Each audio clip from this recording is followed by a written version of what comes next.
Assalamualaikum warahmatullahi wabarakatuh. Halo guys, balik lagi dengan channel kita Belajar Bareng Yuk.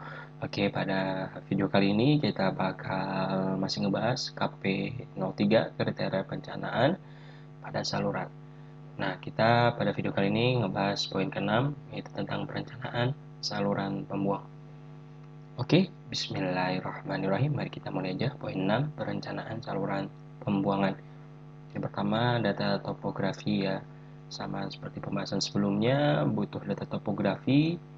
Nah, ini untuk perencanaan saluran pembuang adalah satu peta topografi dengan jaringan irigasi dan pembuang dalam skala 1:25.000 dan 1:5.000. Kemudian yang B, peta trase saluran dengan skala 1:2.000 dilengkapi dengan garis ketinggian setiap interval 0,5 untuk daerah yang datar dan 1 meter untuk daerah berbukit. Kemudian yang C ada profil memanjang dengan skala 1:2000 dan skala vertikal 1:200 untuk 1:100 untuk saluran yang lebih kecil jika diperlukan. Kemudian potongan melintang dengan skala 1:200 untuk 1:100 untuk saluran yang kecil. Dengan interval garis kontur 50 meter untuk potongan lurus dan 25 meter untuk potongan melengkung. Penggunaan peta foto udara dan ortofoto yang dilengkapi dengan garis ketinggian sangat penting, artinya khususnya untuk perencanaan tata letak. Nah, ini pembahasannya sama sama seperti yang sebelumnya ya. Foto satelit gitu kan. Kalau sekarang kan kita bisa menggunakan drone ya. Nah, kelemahan foto citra satelit tidak stereometris sehingga aspek beda tinggi kurang dapat diperoleh informasi detailnya, tidak seperti pengukuran terestris. Sedangkan dalam perencanaan irigasi, presisi dalam pengukuran beda tinggi sangat penting. Meskipun demikian, banyak informasi lain yang dapat dipakai sebagai pelengkap perencanaan jaringan irigasi, antara lain sebagai cross-check untuk perencanaan jaringan irigasi. 6.2 tentang data rencana. Data rencana jaringan pembuang. Pada umumnya, jaringan pembuang direncanakan untuk mengalirkan kelebihan air secara gravitasi. Pembuangan kelebihan air dengan pompa biasanya tidak layak dari segi ekonomi. Untuk perencanaan ini membahas jaringan pembuang yang cocok untuk pembuangan air sawah-sawah irigasi yang tanamannya padi. Pembuangan untuk tanaman-tanaman lain dilakukan dengan sarana-sarana khusus di dalam petak tersier. Misalnya, jika tanaman ladang dipertimbangkan, metode penyiapan lahan pada punggung medan dapat diterapkan. Pembuangan air di daerah datar, misalnya dekat laut dan daerah pasang surut yang dipengaruhi oleh muka air, sangat bergantung kepada muka air sungai, saluran yang menampung air buangan ini. Muka air ini memegang peranan penting dalam perencanaan kapasitas saluran pembuang maupun dalam perencanaan bangunan khusus di lokasi ujung atau muara saluran pembuang bangunan. Yang dimaksud misalnya pintu otomatis yang tertutup selama muka air sungai naik, mencegah agar air sungai tidak masuk lagi ke saluran pembuang. Di daerah yang diairi secara irigasi teknis, jaringan pembuang mempunyai dua fungsi. Yang A, sebagai pembuang intern untuk mengalirkan kelebihan air dari sawah, untuk mencegah terjadinya genangan dan kerusakan tanaman, atau untuk mengatur banyaknya air tanah sesuai dengan yang dibutuhkan oleh tanaman. Yang B, pembuang ekstern untuk mengalirkan air dari daerah luar irigasi yang mengalir melalui daerah irigasi.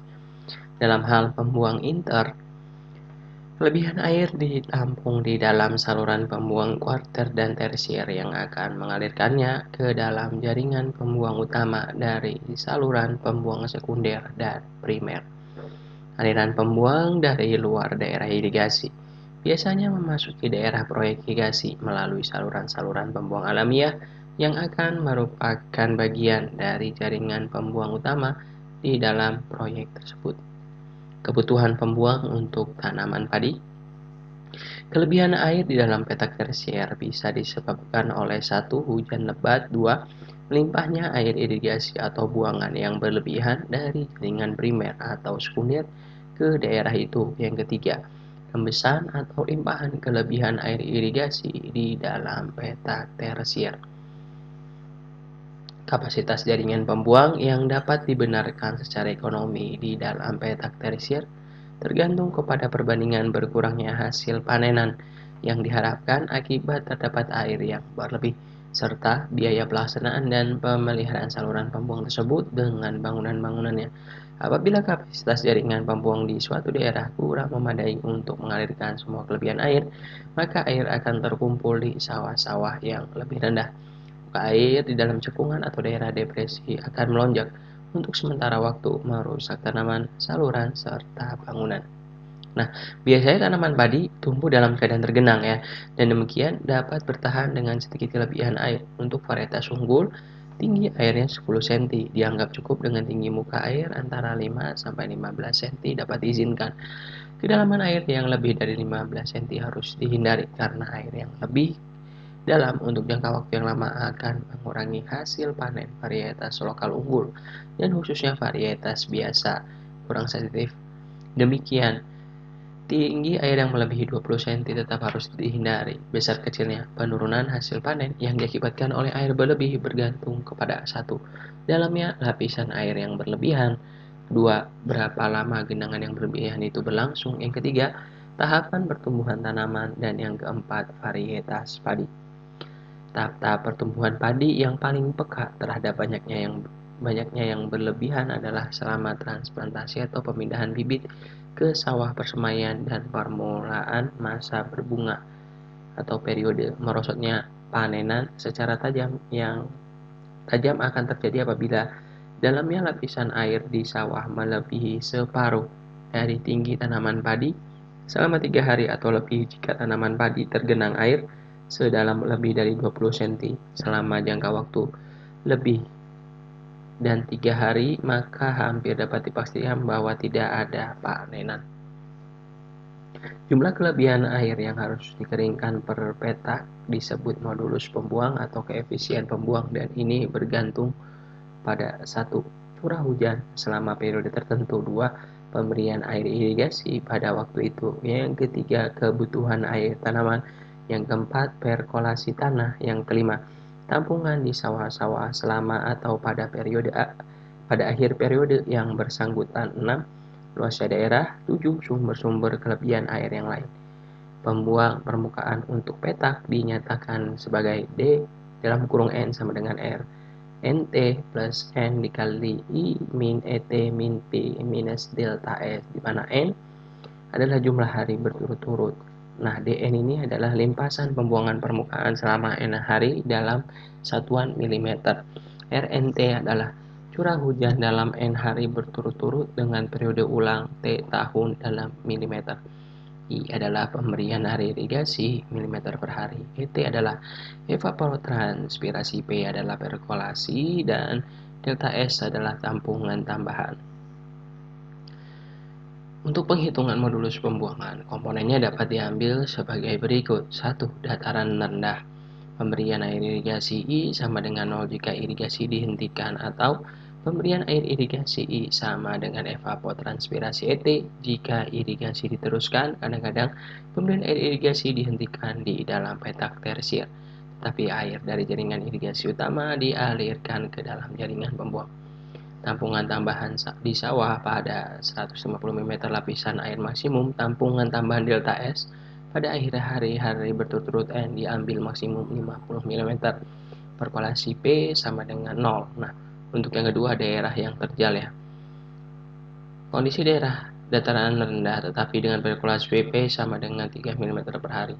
Untuk modulus pembuang rencana dipilih curah hujan 3 hari dengan periode ulang 5 tahun. Kemudian modulus pembuang adalah dm sama dengan D dalam kurung 3 per 3 kali 8,64, di mana dm adalah modulus pembuang liter per detik kali hektare.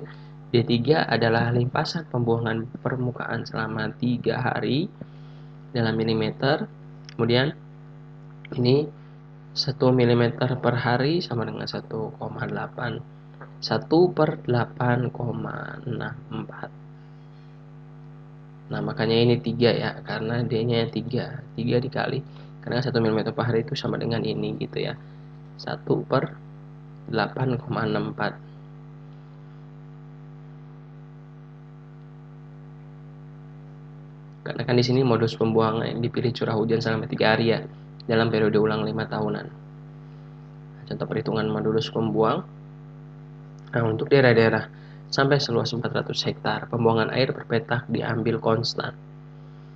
Jika daerah-daerah yang dibuang airnya yang lebih besar akibat menurunnya curah hujan atau pusat curah hujan sampai daerah curah hujan dan dengan demikian tampungan sementara yang relatif besar, maka dipakai harga pembuang yang lebih kecil per petak. Debit pembuang dari sawah dihitung sebagai berikut. QD sama dengan 1,62 dikali DM tadi modulus pembuang dikali A pangkat 0,92, yang mana QD-nya adalah debit pembuang rencana liter per detik, kemudian DM-nya adalah modulus pembuang liter per detik kali hektare. Nah, hanya ini adalah luas air, luas daerah yang dibuang airnya hektar.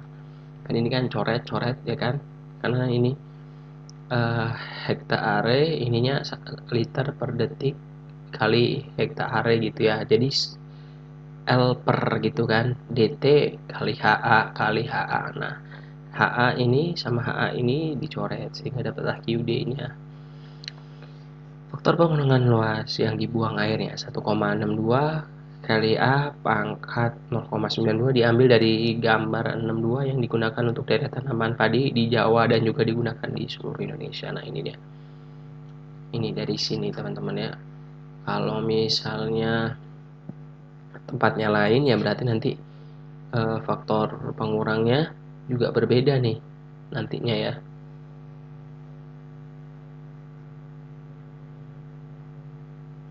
Ini luas pembuangannya berapa, kemudian faktor pengurangannya berapa, nanti dari saja misalnya 1000 ya, 1000 hektar. Tarik ke sini, terus tarik lagi ke sini. Nanti tinggal di apa kan di interpolasi ya teman-teman ya. Yang C daerah kering. Pada daerah kering dengan ketersediaan air terbatas, maka dapat diterapkan budaya tanam padi dengan pola intensif atau pola kering, yaitu sistem SRI, di mana tidak dilakukan penggenangan air pada kisaran 5-15 cm. Hal ini menyebabkan petani akan membuka galengan selama musim hujan. Oleh sebab itu, akan menyebabkan drainage modul mempunyai nilai lebih besar, sehingga diperlukan penelitian lebih lanjut. Kebutuhan pembuang untuk sawah non-padi. Untuk pembuangan sawah yang ditanami selain padi, ada beberapa daerah yang perlu diperhatikan, yakni daerah-daerah aliran sungai yang berhutan, kemudian daerah-daerah dengan tanaman ladang atau daerah yang terjal, kemudian daerah-daerah permukiman.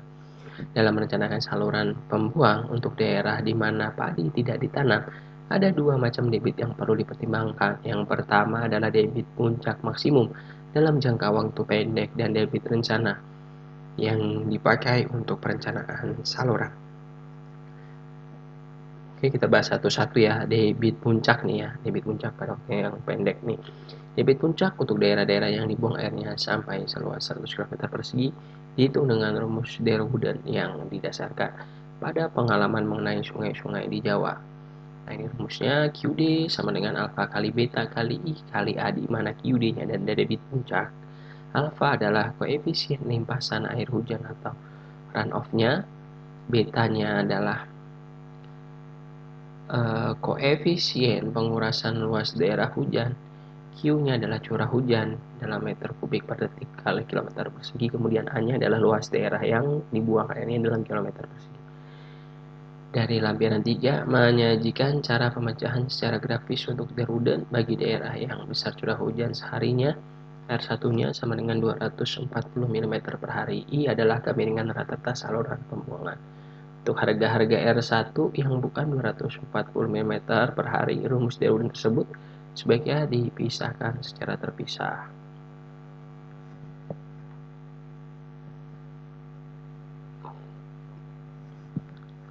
Untuk penjelasan lebih lanjut, lihat bagian KP01 perencanaan jaringan irigasi. Nah, ya jadi setelah dapat ininya ya, apa namanya, Q debit puncaknya, nanti teman-teman bisa tuh apa namanya menghitung lanjutannya lagi dengan menghitung debit puncak. Setelah itu debit yang kebutuhan sawahnya dihitung sampai ke petak tersier ya, karena setelah dapat air di petak tersier berapa, kemudian air limpasan tadi yang berlebih itulah yang menjadi QD gitu teman-teman ya. QD yang dibuang, runoff yang harus dibuang oleh saluran pembuang, sehingga diperolehlah genangan antara 5 sampai 15 cm gitu teman-teman. Rumus-rumus lain juga digunakan mengacu pada SNI tentang perhitungan debit banjir. Nah, air buangan di daerah kampung ke jaringan pembuang bisa sangat tinggi karena tampungan dan laju perkolasi yang terbatas. Debit rencana. Debit rencana didefinisikan sebagai volume limpasan air hujan dalam waktu sehari dari suatu daerah yang akan dibuang airnya yang disebabkan oleh curah hujan sehari di daerah tersebut. Air hujan yang tidak tertahan atau merembes ke dalam waktu satu hari diandaikan mengalir dalam waktu satu hari itu juga. Ini menghasilkan debit rencana yang konstan. Debit rencana dihitung berdasarkan USBR tahun 1973 di mana QD adalah sama dengan 0,116 kali alfa kali R kali 1 kali 5 pangkat 0,92 di mana QD adalah debit rencana liter per detik alfa koefisien limpasan runoff air hujan tabel 6.1 tadi sebelumnya. Tabel 6.1. Nah, yang ini koefisien limpasan dari situ, kemudian ininya R1S. Oh, ini R1S ya, ini bukan 5. R1S adalah curah hujan sehari M dengan kemungkinan terpenuhinya 20%. A adalah luas daerah yang dibuang airnya dalam hektar. Untuk menentukan harga koefisien air limpasan akan dipakai hasil metode kurva bilangan dari US Soil Conservation Service. Untuk uraian lebih lanjut, USBR Design of Small Dams. Nah, ini ya harga koefisien limpasan air hujan. Perhitungan QD-nya nih. Nah, ini penutup tanahnya apa nih? Hutan lebat kah atau hutan tidak lebat atau tanaman ladang daerah terjal. Kemudian kelompok hidrologis tanahnya C atau D. Nah, untuk penjelasannya yang C atau D ini apa nih? Kelompok C adalah tanah yang mempunyai laju infiltrasi rendah 1-4 mm per jam apabila dalam keadaan jenuh sama sekali dan terutama terdiri tanah dengan lapisan yang menahan gerak turun air atau tanah dengan tekstur agak halus sampai halus. Tanah-tanah ini memiliki laju penyebaran atau transmisi air yang rendah. Kelompok D adalah potensi limpasan tinggi di mana tanah ini mempunyai laju infiltrasi amat rendah 0-1 mm per jam. Apabila dalam keadaan jenuh sama sekali dan terutama terdiri dari tanah lempung dengan potensi mengembang yang tinggi, tanah dengan muka air tanah tinggi yang permanen, tanah dengan lapisan liat atau di dekat permukaan, dan tanah dangkal pada bahan yang hampir kedap air. Tanah-tanah ini memiliki laju penyebaran air yang lamban. Kemudian 6.2.4 debit pembuang. Debit rencana akan dipakai untuk merencanakan kapasitas saluran pembuang dan tinggi muka air. Debit pembuang terdiri dari air buangan dari satu sawah, yang kedua tempat-tempat lain di luar sawah. Jaringan pembuang akan direncanakan untuk mengalirkan debit pembuang rencana dari daerah-daerah sawah dan non-sawah di dalam maupun di luar pembuang silang. Muka air yang dihasilkan tidak boleh menghalangi pembuangan air dari sawah-sawah di daerah irigasi. Debit puncak akan dipakai untuk menghitung muka air tertinggi jaringan pembuang. Muka air tertinggi ini akan digunakan untuk merencanakan sarana pengendalian banjir dan bangunan. Selama terjadi debit puncak, terhalangnya pembuangan air di sawah dapat diterima. Tinggi muka air puncak sering melebihi tinggi muka air tanah. Dalam hal ini, sarana pengendali banjir akan dibuat di sepanjang saluran pembuang di mana tidak boleh terjadi penggenangan. Periode ulang untuk debit puncak dan debit rencana berbeda. Untuk debit puncak, periode ulang dipilih sebagai berikut ya. Periode ulang dapat dipilih sebagai berikut ya. 5 tahunan untuk saluran pembuang kecil di daerah irigasi atau 25 tahun atau lebih bergantung pada apa yang dilindungi. Untuk sungai, periode ulangnya diambil sama dengan saluran pembuang yang besar. Periode ulang debit rencana diambil 5 tahun. Perlu catat bahwa debit puncak yang sudah dihitung bisa dikurangi dengan cara menambung debit puncak tersebut. Tampungan dapat dibuat di dalam atau di luar daerah irigasi.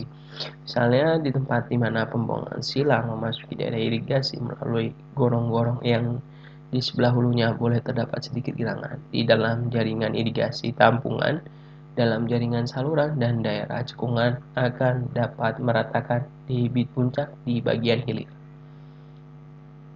Debit puncak yang akan dikurangi dengan cara membiarkan pengenangan terbatas untuk jangka waktu pendek di dalam daerah irigasi. Akan tetapi, pengenangan terbatas mungkin tidak dapat diterima pada pertemuan dua saluran pembuang, di mana dua debit puncak bertemu. Debit puncak yang tergabung dihitung sebagai berikut nih. 1. Apabila dua daerah yang akan dibuang airnya kurang lebih sama luasnya, 40-50% dari luas total. Debit puncak dihitung sebagai 0,8 kali jumlah kedua debit puncak.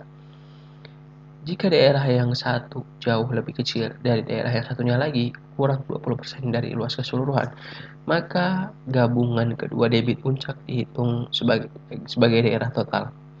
Bila persentase itu berkisar antara 20 dan 40%, maka gabungan kedua debit puncak dihitung dengan interpolasi harga-harga dari nomor 1 dan 2 di atas. Untuk menghitung debit rencana, pada pertemuan dua saluran pembuang, debit rencana yang tergabung dihitung sebagai jumlah debit rencana dari kedua saluran pembuang hulu.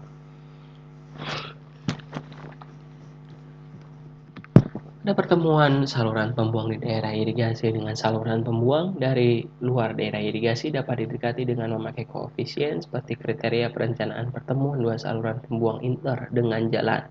1. Dihitung lebih dahulu besarnya debit aliran dari daerah irigasi. Kedua, dihitung debit aliran pembuang luar dengan mempertimbangkan jarak atau panjang saluran, kemiringan, luas daerah pengaliran, lengkung, intensitas hujan. Yang ketiga, besaran koefisien yang dipakai sebagai perbandingan adalah besar debit sebagai pengganti perbandingan luas dari daerah pembuang. Besarnya koefisien yang dipakai pada pertemuan aliran internal dan aliran eksternal tergantung perbandingan besar debit aliran, yaitu 1. Jika selisih perbandingan besar debit antara 0,4 sampai 0,5 dari jumlah debit, maka dipakai koefisien 0,8. Jika perbandingan besar debit kurang dari 0,2 dari jumlah debit, maka debit dihilir adalah jumlah kedua debit. Jika perbandingan besar debit antara 0,2 hingga 0,4 dari jumlah debit, maka dihitung dengan cara interpolasi. Perhitungan debit pembuang atau drainase dapat dihitung dengan tata cara penghitungan debit dalam SNI. Salah satu cara yang sering dipakai adalah dengan cara rasional.